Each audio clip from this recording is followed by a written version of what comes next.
Hoy en UFC Conectado, descubre los orígenes del contendiente de peso completo, Tom Aspinall. I couldn't imagine my life without combat sports. It has been in my life for as long as I can remember. Viajamos en el tiempo para revivir el UFC 38, el primer evento de la UFC en el Reino Unido. The event put UK MMA on the map. Without the brawl in the hall, it doesn't happen. Y Michael Chandler comparte su opinión sobre la división de peso ligero de la UFC. And then you're seeing the surge of other names who are coming, solidifying themselves in the top of the division. So the future is bright and I'm excited to be a part of it.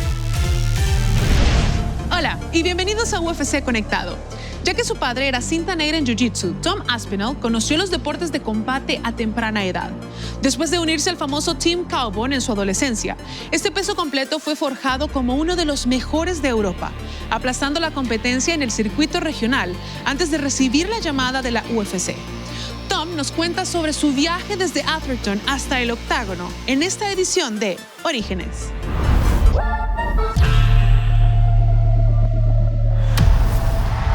England's got a rising contender in the heavyweight division. The new wave, the next generation, is Tom Aspinall. He just seems like he's born and bred to be in there. So slick. People say that he moves like a middleweight, but he's got tremendous jiu-jitsu and he's got knockout power in both of his hands. A lot of people think we might be looking at a future UFC heavyweight champion. Kid's real, man. The real deal.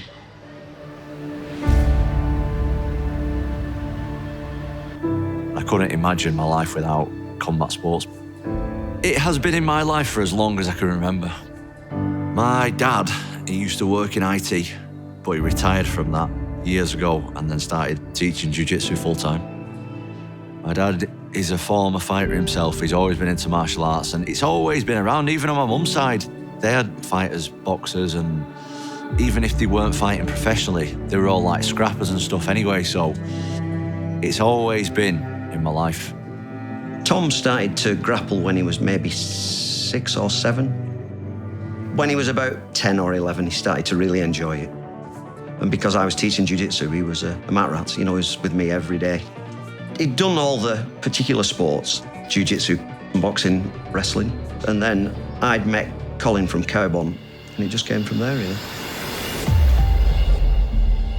I first met Tom when he was 14, 15.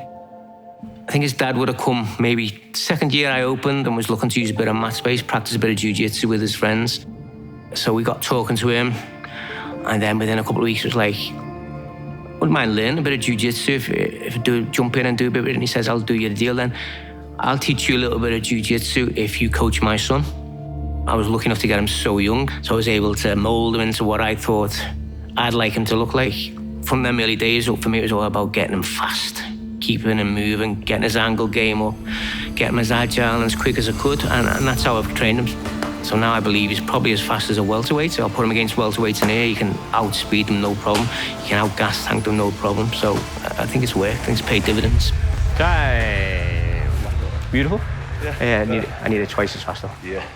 I remember the first time I had to sit down with someone, probably when he was 15, and said, what is it you want to do? And he just said straight away, I want to be in the UFC.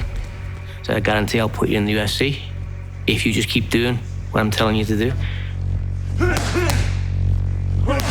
I think Tom's motivation, maybe in the early days, will have come from being surrounded by people in the UFC. Anyway, I don't know if there's one individual that stood out, I'd say, because at that time we had a lot. When Tom was 14, 15, he'd then already be sparring with someone like Terry Etim, who's in the UFC. I would be on the mat like starstruck and I'd just be like a big young kid trying to get involved. I must have been probably about 16, 17 when I even started like landing any kind of punches on these guys and maybe winning the odd round like here and there in sparring, and that's a good feeling. Tom's one of them who's evolved along the way, going past fight number 1, right through, and he's been there right from the early days right through to Darren Till. And each day he'd use the guy who's in the UFC as his motivation. Not one day did Tom give up, not one day did Tom say, that's it, I'm not cut out for this, it's too hard. Each day he'd come back, and each day he'd get that little bit better. Time. Nice round, boys. Perfect. Perfect. We even go again. The way that me, my dad and Colin looked at it when I was fighting amateur was, we'll just take as many hard fights as we can at amateur to get the most experience we can. Christian Bircher taking on Calvin's Tom Aspinall. I'd be very surprised if we don't see a relatively quick finish from this position. And that choke looks very tight to me, Dave. There's a tap. So I think out of 9 fights, I think 7 or 8 of the people I fought were unbeaten. In my 3rd amateur fight, I fought someone 8-0 with 8 knockouts. Still the UFC heavyweight champion, Tom Aspinall! I really enjoyed the amateur days, actually. I would have had 50 fights if I could. The problem was with my amateur fights is I basically ran out of people to fight. Turning pro. Same as with the amateur thing, like I wanted to have as many fights as I possibly could. Aspinall in the white and grey, Ruskak in the black and blue. Yeah, immediately trying to close the distance, but Aspinall easily taking this one to the ground. Aspinall putting in the work here. Big punches from Tom Aspinall. This is going to be it. The referee takes a close look, and it's all over. Aspinall maybe seeing this as a good chance to test his stand-up against the big man. Good combinations. Oh, big shot, and he's out, and it's all over. I was aware that the UFC were looking at me anyway.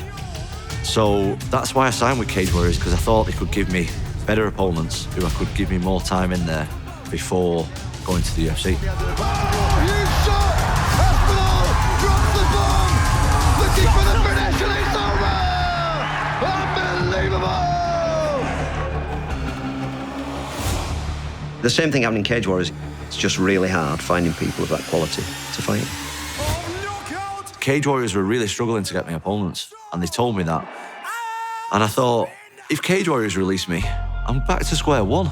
So it's either I go to the UFC now, or I'm back to where I was like 2 years ago. So obviously we went for the UFC, and obviously it was the right move, so I'm happy with it.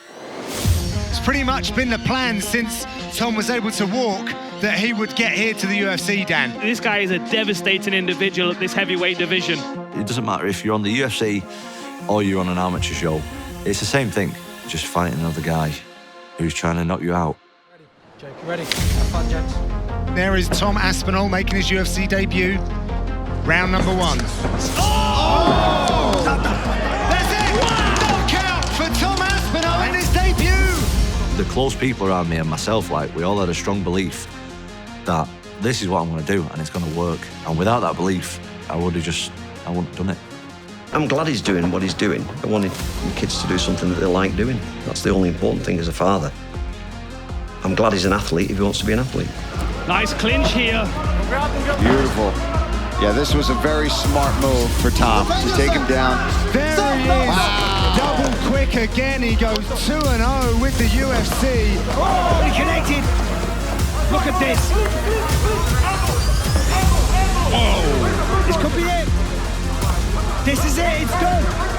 There it is. Look at that. It goes right under the chin. Aspinall's got some fast hands, man. He's really fast. Yeah. This is it. It's over. Tom Aspinall still on the range. Wow. What a moment for the budding heavyweight contender. Wow. Tom Aspinall is the real deal. I am motivated on another level. Like, I've got to kick up the arse more than I've ever had before to go and push myself to the absolute limits, because this is my dream and I ain't letting no one take it away from me. Tom Aspinall. La ventaja de crecer en una familia apasionada por las artes marciales se refleja como ejemplo perfecto en el éxito de Tom Aspinall. Llegó la hora de hacer una pausa, pero al regreso, viajamos en el tiempo para revivir el UFC 38, el primer evento de la UFC en el Reino Unido.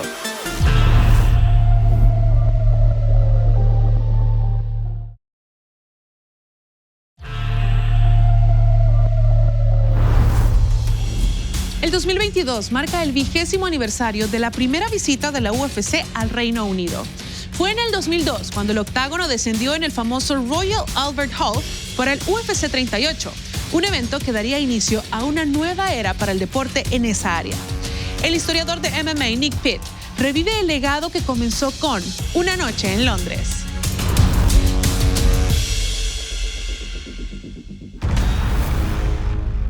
It's 2022 and we are celebrating the 20th anniversary of UFC 38, the Brawl in the Hall. When the UFC rocked into the UK in 2002, it was a world away from the sport that we see today. Over in Vegas, of course, the Fertittas had bought the brand and they were 18 months into the redevelopment and things were moving fast.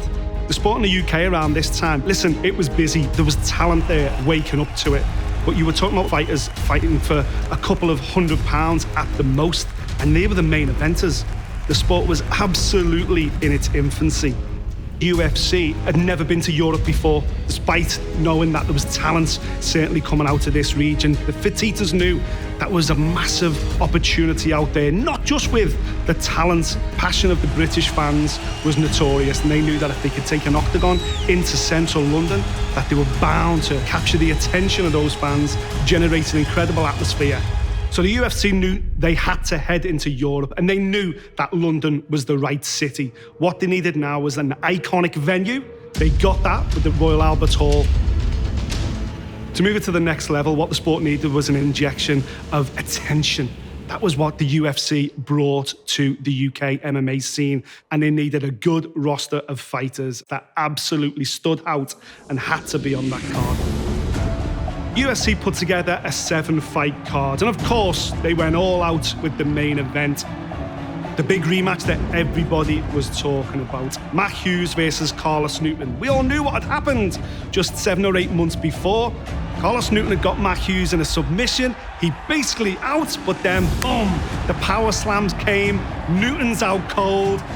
Hughes is awake again, and we've crowned ourselves a new champion. One of the most incredible moments in UFC history. But everybody knew there was question marks about Matt Hughes, so they had to run it back. They brought it to London. Title fight that they knew was going to capture the attention of the fans. Freeman may have been the big draw for the local fans, but man, this is the UFC. Nobody gets a soft touch, and absolutely he got a ferocious one in Frank Mir. Undefeated fighter at the time, and he outmatched Freeman in pretty much every department. Freeman was a big underdog going into that fight. He knew exactly what he was facing. Anyone gets in front of the machine, I'm gonna come through and I'm gonna kick your ass, boy. The world-famous Royal Albert Hall hosts tonight to the most prestigious mixed martial arts competition on the globe as the UFC invades the UK. When the broadcast starts, boom, the screen comes alive. The Albert Hall 100% delivers. It looks absolutely phenomenal. UFC has arrived in the UK. Welcome to the Ultimate Fighting Championship. The real deal had finally arrived. 3,800 fans inside that venue. Up until that very moment, I'd only seen the UFC on VHS tape. Now, they weren't just watching the UFC. They were part of the UFC.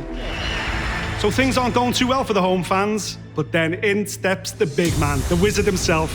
Mark Weir gets in against Eugene Jackson. Now, on paper, this was a tough fight, man. Jackson was a tough wrestler and he knew how to fight. But the Weir show was about to begin. The highlight of Mark Weir's career was just 10 seconds away. Let's rock and roll! The Wolf and the Wizard meet Jackson in the red trunks, Weir in the black trunks. Oh my, just see that high kick. And it's over. It is over. Weir knocks out Eugene Jackson in what has to be the quickest knockout in UFC history. Bell went, they came out, touched gloves for a brief second, and then Weir threw a short crescent kick that allowed him to close the distance, and right behind it, Jackson didn't even see it coming. A short, choppy right hand. Boom! He was out cold before his head even bounced off the canvas. For all the years I've been doing martial arts, first time I feel recognised as a sportsman, athlete, and I have to live up to it. That's all I kept thinking to myself, I have to live up to it. That's one of those moments where he's looking back, he knows this is the pinnacle. In that brief moment, he looks back over a whole lifetime in martial arts, and suddenly everything comes into place. He'd arrived now. He'd achieved all his dreams in that moment. This was bigger than any title fight. This was the UFC in the UK for the very first time, and it certainly meant an awful lot to Mark Weir. But co-main event time now. Let's face it, the people's main event, and in steps the machine, Ian Freeman, to take on the rising superstar, Frank Mir. I don't think anybody could have guessed what was about to unfold. A completely dominant, masterful performance. There's a right. He connected. Freeman, another right. He gets ahead, another uppercut to Frank Mir, an undefeated UFC fighter. There was absolutely nowhere in this fight where Freeman was getting beaten. Frank tried everything. He tried pulling guard. He tried climbing on top. He tried, at one point, he had Ian in a heel hook attempt. But Freeman just could not be stopped. He was like a one-man Terminator. He was in there to get rid of Frank Mir. And there's some heavy forearm shots.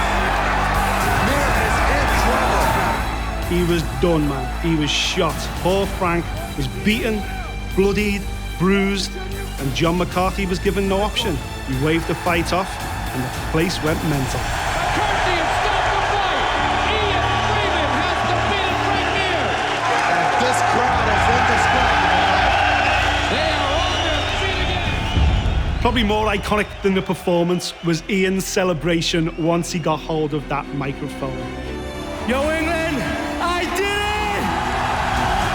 This was his night. The one he trained his entire life for. Absolutely spectacular performance. Brace yourselves, because we still had the main event to go. Two of the biggest names in the sport. The rematch was on. Hughes, Newton 2, and it was about to go down inside the Royal Albert Hall. The fight itself was an absolute cracker.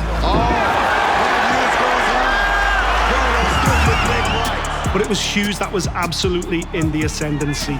By the time he got into round 4, the mounted crucifix raining in those right hands on Newton's face, it was done. Matt Hughes is the better man. The champion rode off with his belt. So the main event, wow, it was the icing on the cake. But make no mistake, this event was about Mark Weir and Ian Freeman, going from becoming pioneers in UK MMA to becoming absolute legends. The event put UK MMA on the map. It also got mainstream media interested in UK MMA. With that, brought more shows. With that, brought more gyms. With that, brought more competitors. And the sport grew and grew and grew from that moment. Today, we've got contenders across all the weight divisions. But looking at potential champion, 100%. Paddy the Baddy Pimblett has done it! What a stoppage! Darren Till has taken out a legend. We've had a UK UFC champion in Michael Bisping. And we've also provided the sport with some of its most iconic characters. So we're here in 2022. It's the 20th anniversary of the Brawl in the Hall, and I'm delighted to say that London has remained one of the most popular destinations for the UFC. Without Mark Weir, without Ian Freeman, without the Brawl in the Hall, it doesn't happen. Solo basta con nombrar algunas de las grandes estrellas de la UFC, oriundos del Reino Unido, para confirmar el impacto que ese primer evento tuvo en sus fanáticos. Y hacemos otra pausa, pero al regreso, Michael Chandler comparte su opinión sobre la división de peso ligero de la UFC.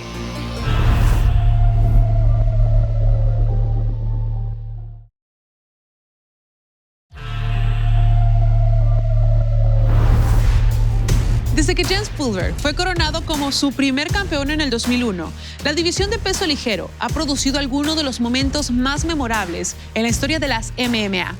Estrellas como BJ Penn, Anthony Pettis, Conor McGregor y Khabib Nurmagomedov han contribuido con el legado de una de las categorías más profundas del deporte. Una de las recientes adiciones más emocionantes es Michael Chandler, quien nos compartió su opinión acerca de la división.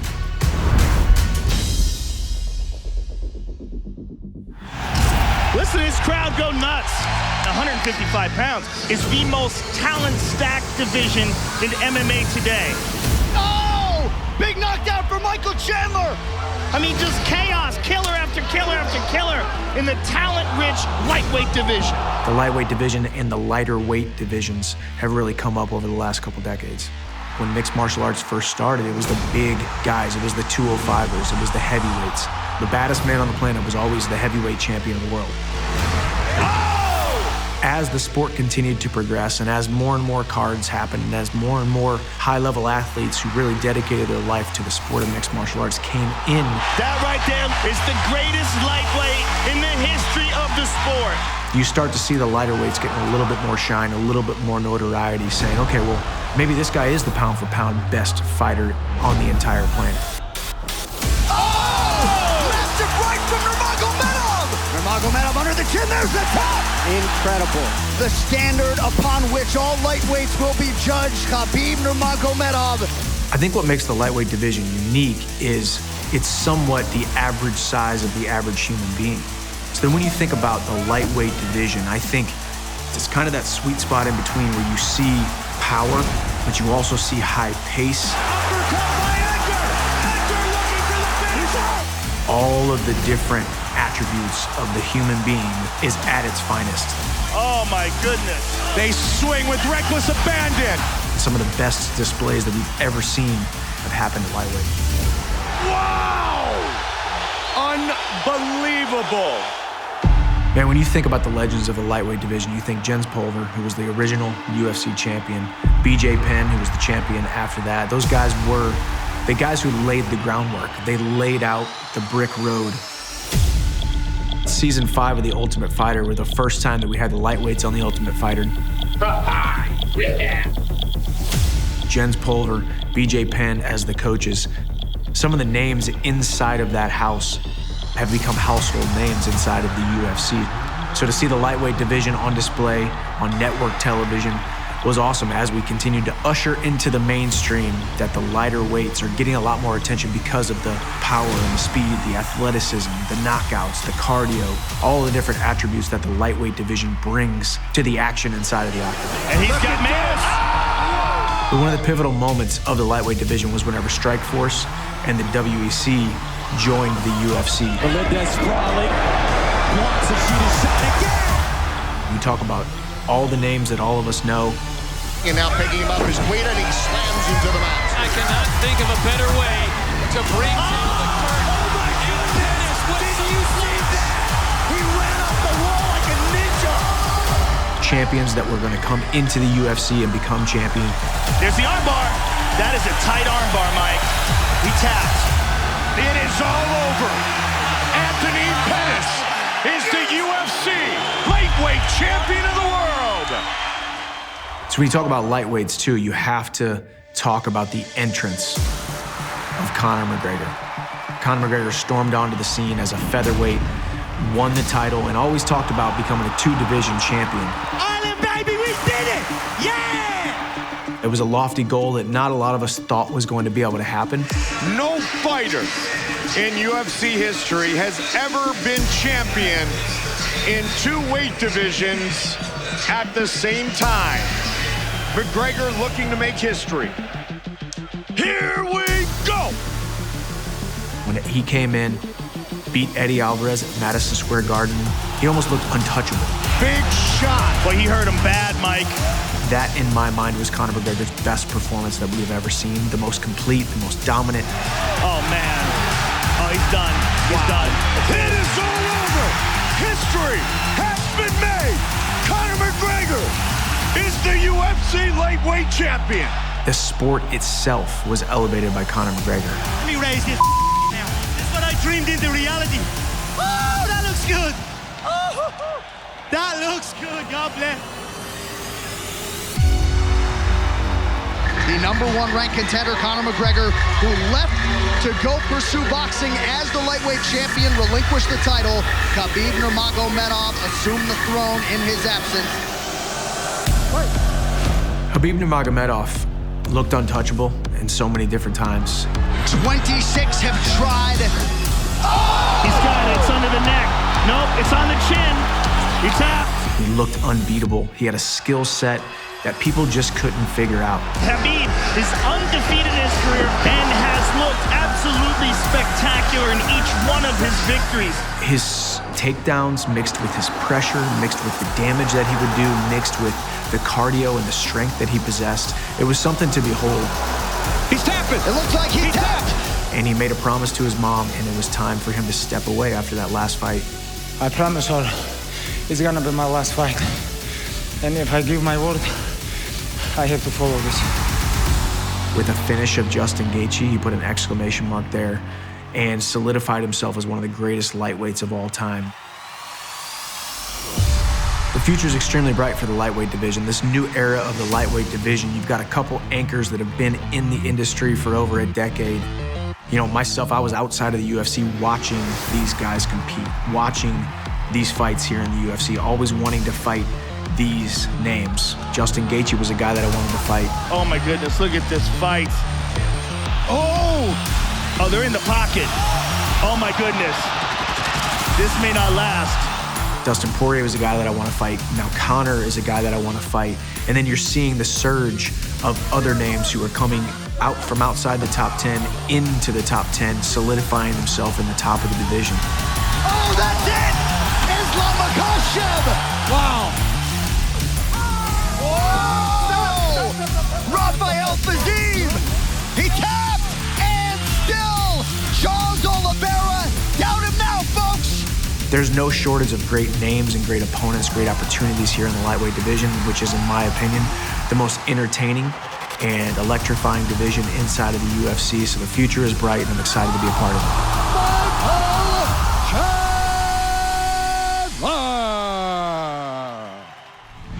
Así terminamos este episodio. Contáctanos y comparte tus opiniones en línea usando el hashtag UFC Conectado. Hasta la próxima.